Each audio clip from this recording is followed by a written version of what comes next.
The topic for today is about the inside out, private victories unleashed, public victories. Kanina nag-testify si Miss Doreen. I'm really inspired with her testimony because few months ago ko lang siya na-meet and I asked her, kailan ka naging milyonarya? Because he is only, according to her testimony, he is just a simple sales lady for more than 15 years. And there is a guy, according to her, suplado, demanding, very authoritative. That is the character of Dog Tommy. And then, as a good sales lady, she need to humble herself. But we need to understand, it took her more than 15 years to become a sales lady with a very minimum salary. That is her testimony. I was amazed because, according to her, it took her 6 months not to become a millionaire, but to become a multi-millionaire. Some of you who are listening to me until now for many years, or probably you are more than 50 years until now, you are not yet a millionaire. But there is a woman here who testified, and according to her, ang kinita niya, actually, hindi yung totoong kinita niya pa, 20 million. And because of this lady, yung kanyang produktong stem cell na punta sa Amerika, isang tao pa lamang ang nag-invest sa kanya ng 91 million. Just to give you an idea again, some of them are mayors, some of them are governor, some of them are owner of franchise ng restaurant. Imagine that. Mula doon sa tinatawag na sales lady, I don't know kung sinabi niya pa ang Diyos doon, kaya siya nagtagumpay. I don't know kung nanalangin siya. Pero I would like to give you an idea, maraming hindi mananampalataya na mas matagumpay sa mananampalataya, whether we accept or not. Let's talk about Japan. They're not a Christian country. Most of them are Buddhists.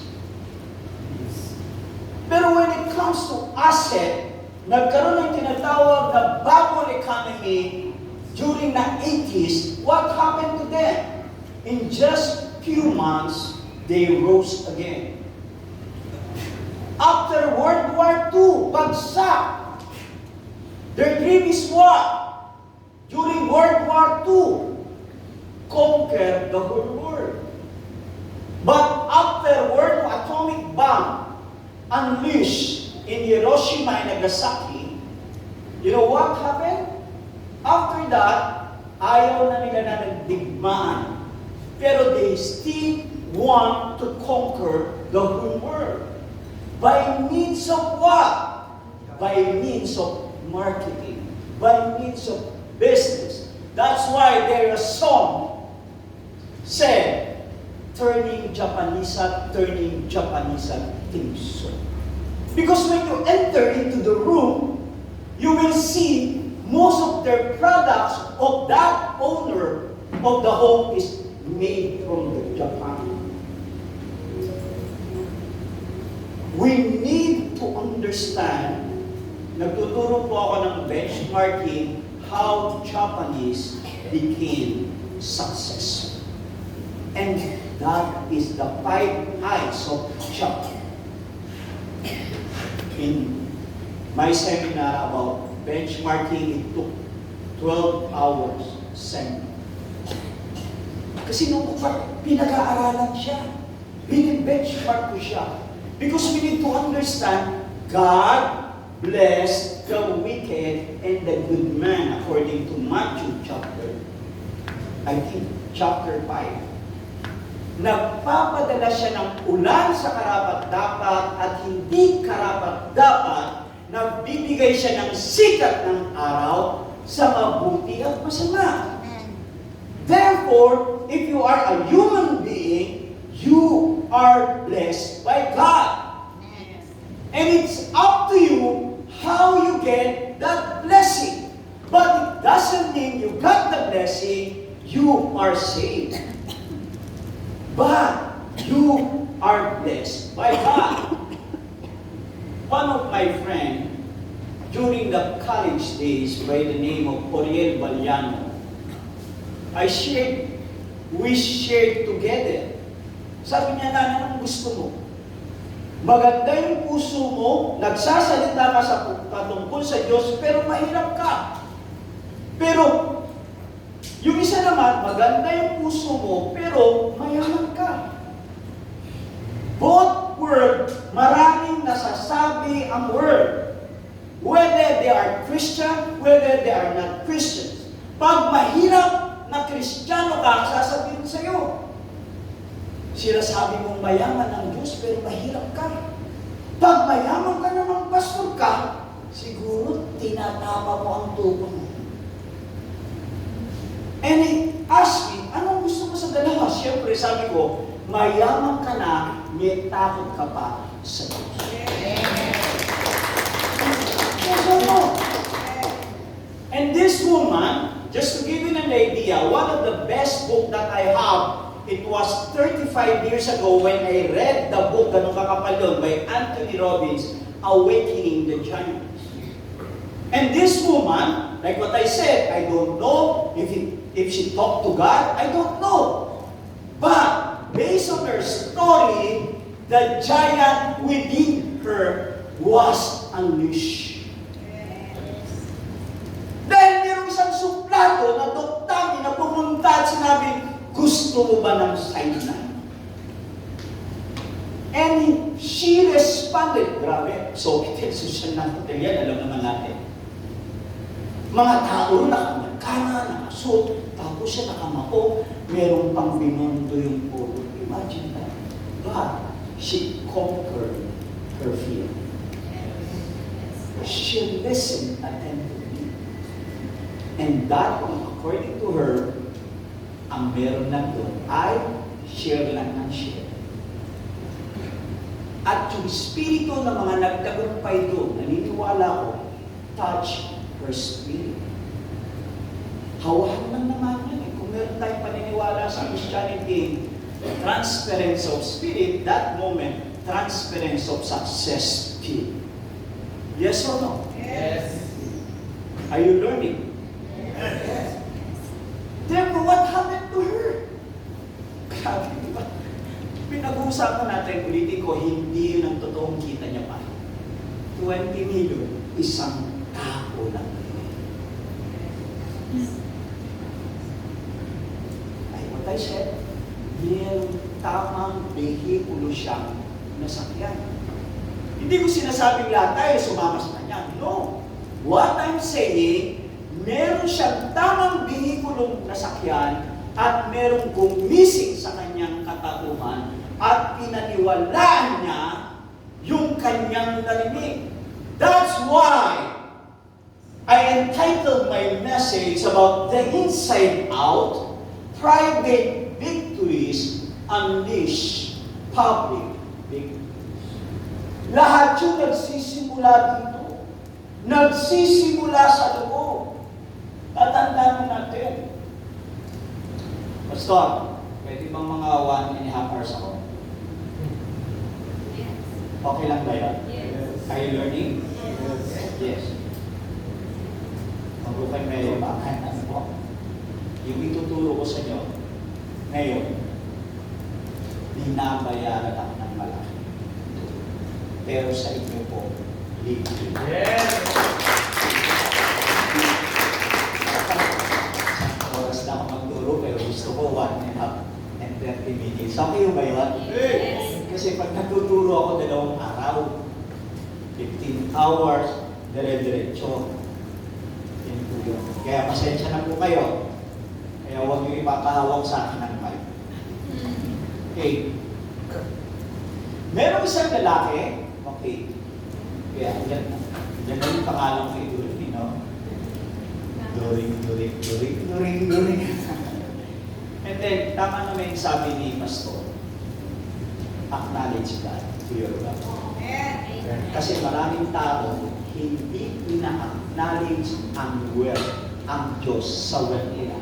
Kaya mayaman sila pero wala silang kapayaman. Kaya maraming mayaman nagpapakamatay kasi akala nila ang pera ang magbibigay lang ng... Do you believe money can buy happiness? Yes or no? Money can buy happiness. Mabila makabili ka ng kotse, ng bahay, di ka ba masaya? But money cannot buy joyfulness. Ano magkakaiba doon? Money can buy happiness, but money cannot buy joyfulness. Because happiness are based on outward rewards. But joyfulness are based on inward, intangible reward. Kaya nga yung ibang tao di ba? Nagsimba, hindi naman yumaman, wala namang nagbigay ng pera, pero masaya. Pero yung ibang tao, marami ng pera, nagpapakamatay pa rin at nag-aadik pa rin kasi wala silang tunay na kaligayahan. That's why what money can buy books, but not a brain. Money can buy medicine, but not a good health. Money can buy a house, but not a home. Money can buy cross, but not a Savior. Yes or no? Yes. Merong isang lalaki, nakakita ng tinatawag na bundok sira-sira. Sabi niya, I want to help the world. I want to change the world.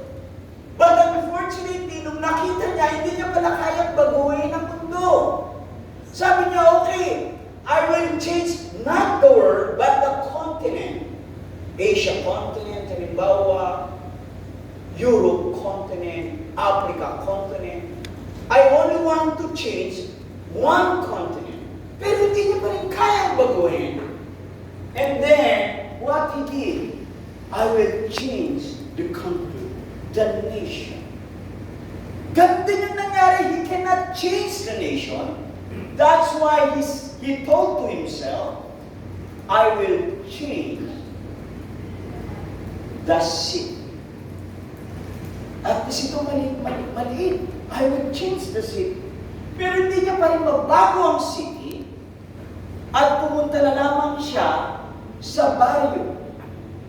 And still, he cannot change the baryo at pumunta na lamang siya sa barangay. Ganun din yung nangyari, he cannot change the barangay. Sabi niya, bahay ko na lang ang babaguhin ko. Pagpunta niya sa bahay niya, ganun din ang kinalabasan. He cannot change his coming. And then, na-discover niya sa sarili niya, hindi ko mabago ang buong mundo, hindi ko mabago ang continent, hindi ko mabago ang bansa, ang siyudad, ang baryo, ang barangay, ang tahanan ko. Pero ang siguradong kaya ko, baguhin ko ang sarili ko. Dahil pag nabago ang sarili ko, mababago ko ang tahanan ko. Pag nabago ko ang tahanan ko, mababago ko ang barangay, ang baryo, ang syudad, maaaring ang bansa, maaaring ang kontinent, o maaaring ang mundo. Because I believe success there is a ripple effects. Kapag ang isang tao nagtagumpay, ang nasa paligid niya ay magtatagumpay. Yes. Like Turin, nagkapera siya, pwede na silang bumili ng bahay, pwede nang bumili ng kotse, pwede nang kumain ng masarap. Sino mo na napagpala? Pamilya niya. Pangalawa, sino pangalawa ng pinagpala? Kamag-anak na marahil.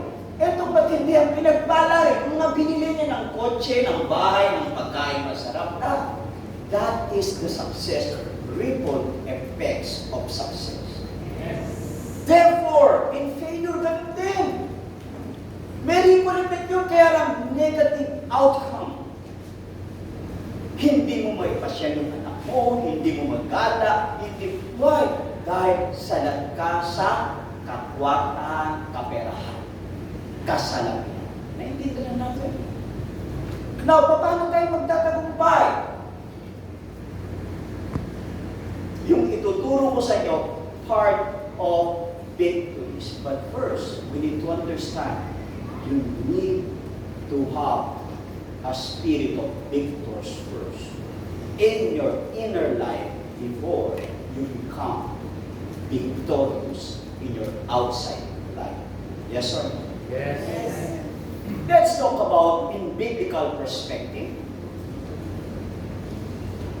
Biblical perspective, you need to understand Jesus Christ separated himself before he started his ministry for 3.5 years. Imagine yung tindi. Yung bishop gagawin niya, tinapos niya lamang ng 3.5 years. At itong 3.5 years niya, nasa krus siya ng Kalbaryo, yun din yung sinigaw ni Jose Rizal. Nung binaril siya, yun ang huling salita ni Dr. Jose Rizal. And Dr. Jose Rizal said, it is finished. Yun din yung salita na binanggit ni Kristo, it is finished, and he commanded his spirit. And he died. Pero prior to that, definitely that is a victorious from other. That is kabiguan, failure. Kasi nakita niya na. Tapos lang mission ko, 3.5 years, tandaan nyo. Pero bago niya ginawa yun, nag-40 days fasting siya. There is a preparation. Kung di siya nanalangin, kung di siya marahil nag-ayuno, sinupi lang kanyang sarili, hindi niya maaaring mapagtagumpayan ng 3 tukso ng dyablo ni Tanin. Gawin mong tinapay ang batong ito. That is a trap. It means you obey Satan. But he did not. Sinabi ba, diba? Magpatinulog ka dahil sabi sa Psalms, ang anghel ililigtas ka. That is a temptation person. Tinetempt siya, china-challenge siya. Sometimes, china-challenge tayo madalas ng diabo. O sometimes, hindi natin alam, hindi na ang Diyos ang ina-obey natin, katulad ng bread na yun. At ang matindi, I will give you all of this. Basta, sambahin mo. Hindi pa rin totoo. Now, in our generation, alam mo ang matindi, marami ng satanic concern. Hindi lang yung sa Brazil na pumipila lahat. Ang Satanism yun, very accepted. At tingnan mo na lang natin ang Miss Universe, what happened. And who owned the mission. Now, let's go back here about success, ulitin ko. There is a proper preparation in order for you to become success.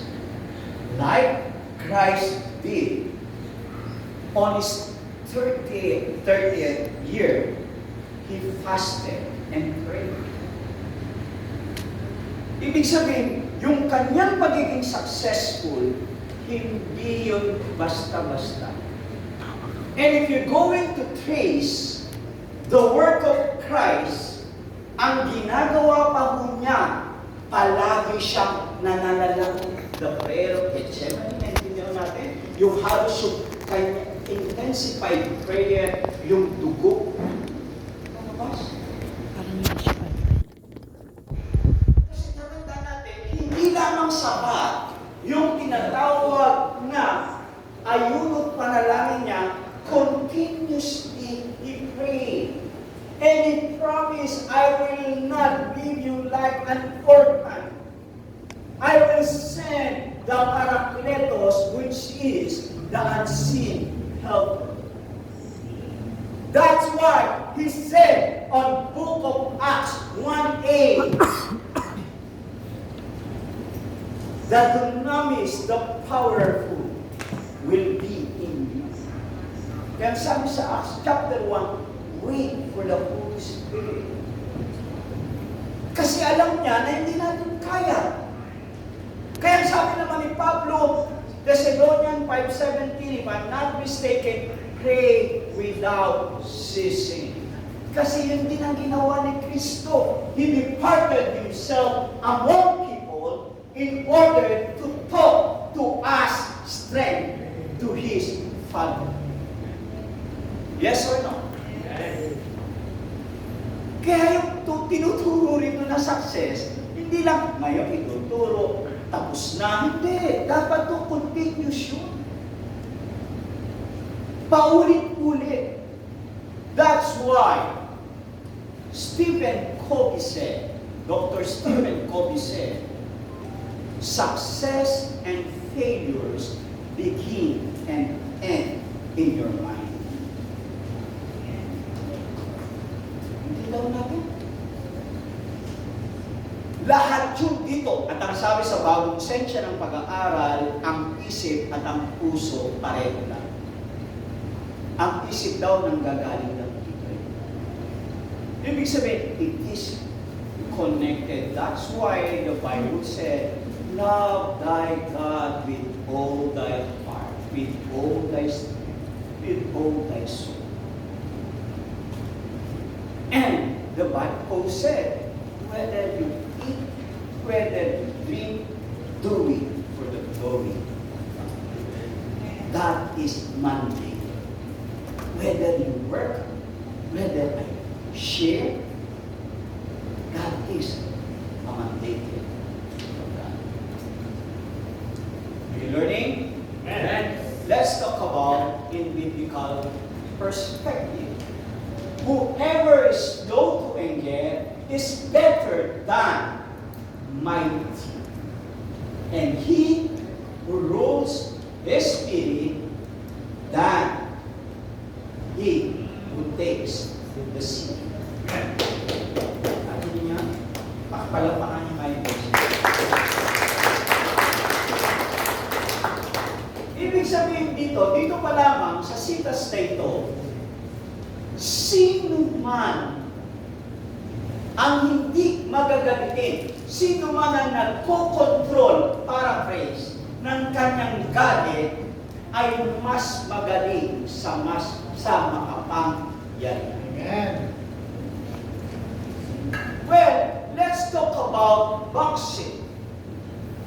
He's mighty, he's powerful, but he cannot control his anger. None other, Tyson. He cannot control. Hindi niya matalo yung kalaban niya. Ang ginawa, kinagat niya. Nagwala. Therefore, Proverbs is right. Whoever is slow to anger is better than mighty. And he who rules his spirit than he who takes a sin. Grabe mo. Matalinong tao nagsalita yan. Sino yung kayang kontrolin ang spirit niya ay mas higit sa hari, mas higit sa mayor, mas higit sa presidente. That he takes a seat. Therefore, whether you are single man, single woman, if you know how to control yourself, it is very powerful. Nakita nyo?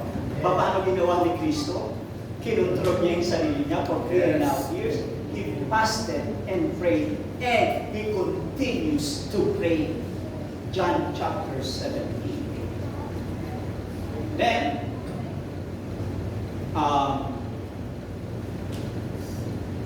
yan na po yung pako noon. Pero to be honest, hindi naman ganyan yung pako noon. Pag lumapit ka sa Diyos, nagbabago yung pako. Parang ganun yun. Prayer. Because I was a former. Ito ang litanya namin para may idea. Noon, bayan muna bago sarili. I am an activist. It is my dream to become sparrow. It is my dream to become commander of NPA because my tito is a president of Delta Motors Union and he is sidekick ni Joe Masison. He is Bible president and I want to follow his footsteps because he is a good man but unfortunately he doesn't believe in God. Dahil mauchitumbong ang galing niya. Now, para may idea kayo, barkada ko nun si Oriel Baliano, naging chairman din siya ng LFS, lahat ng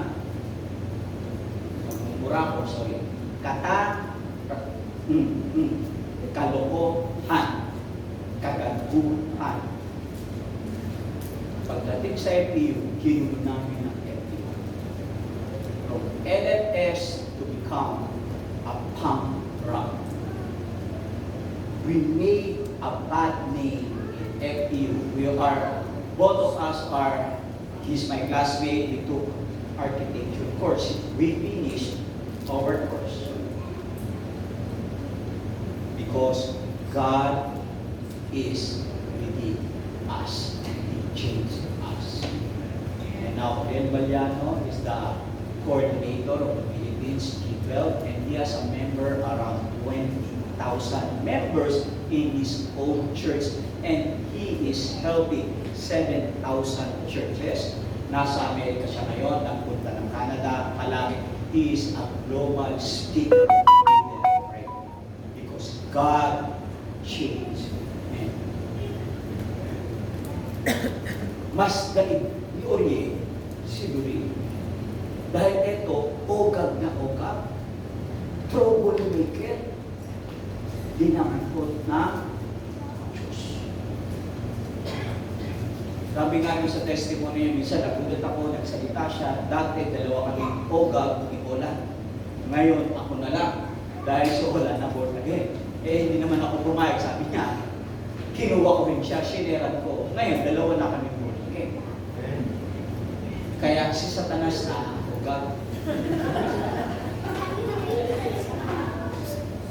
Tignan mo natin lang. At isa dun sa pastor, pamphlet doon, naging pastor, architect yan, si Joe Lagman, founder din ng church niya. I mean, that is the ripple effects.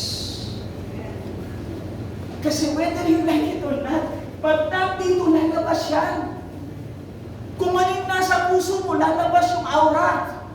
Yes or no? Yes. Kaya minsan, kung tayo mo pa lamang, kita na ang Diyos. Minsan, nawa ka na nangawa, wala ang Diyos. Kaya kanina nagdali sa Lord, itago mo ko sa iyong bagwis. Itago mo ko sa iyong presensya. Huwag akong makita. Ikaw, maibaba. Nakikita mo natin. Now, nung aktivista kami ni Oriel, itong lagi namin sinasabi, this is my old philosophy noon, bayan muna bago sarili. Parang maganda. Napakinggan. Oo, tuloy ko muna ito. Parang maganda.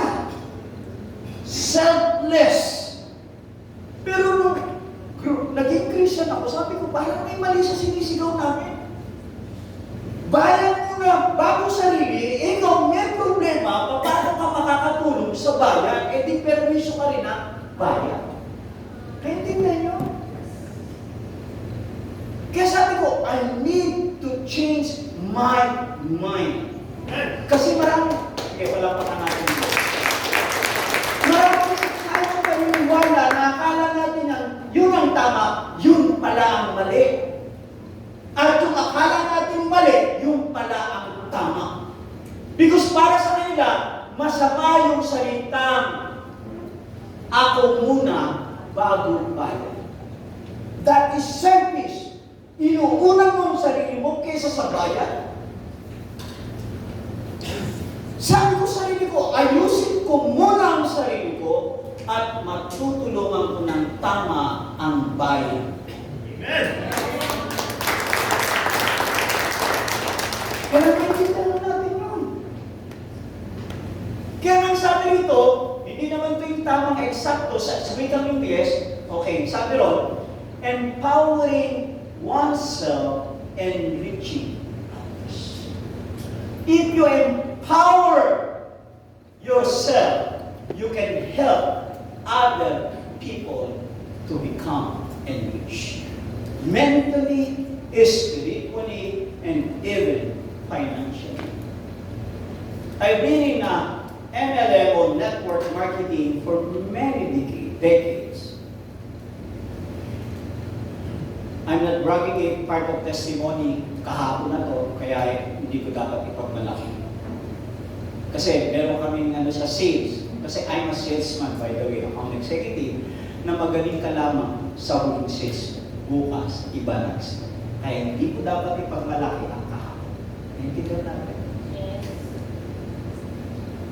With God's help and with my company and my teammates, I became 3 times number 1, twice number 2, and once number 3 when it comes to network marketing.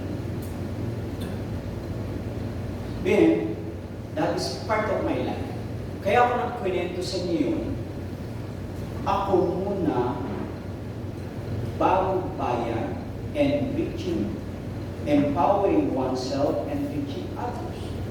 Therefore, nung inayos kong sarili ko, nagdalubhasa ako sa negosyo, anong gagawin ko, lahat ng manager, from CEO, president, from AVP, narating ko yun. Ulitin ko kahapon na, hindi ko pwedeng pagmalaki. Tapos na. Kaya ako sinasabi yun, what happened to me, mula ko sa drug addict, bahala na gang, pang-aktivista, bago, lahat, troublemaker, lahat ng kasama nasa marami. Pero God changed my mind. When God changed my heart, everything is become impossible to do. Yung sinabi ko kanina, yung mga ganito, it means marami ako nagawang millionaire. Yun yung tinatawag na ripple effects.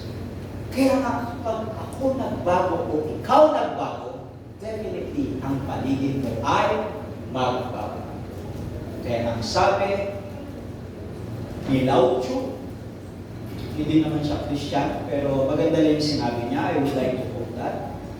He who controls others may be powerful, but he who has mastered himself is mightier.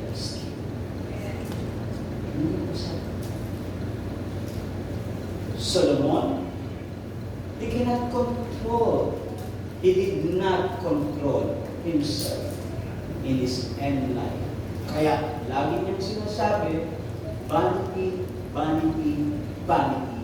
Everything is vanity.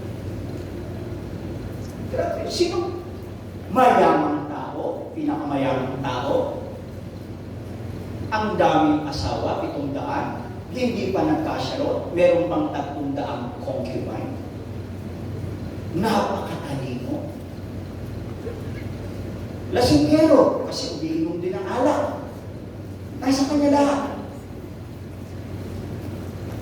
Pero bandang huli, yung buhay niya, according to Ecclesiastes, now, hindi ko lahat nasa kanya. Ang galing na hardinero nito, mahusay na. Puno ng kapayapaan yung kanyang panahon ng 4 years niya, kapayapaan, Noah, ganong kagaling. Pero he said, I conclude, the most important thing is what? To know God and fear Him. That's it.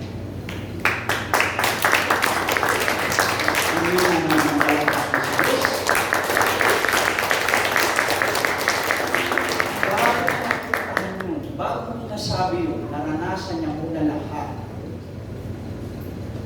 Kaya nga, ang masasabi ko, si Solomon bakit ligtas dahil bandang huli sinabi niya, now, I conclude, the most important thing is fear God and obey.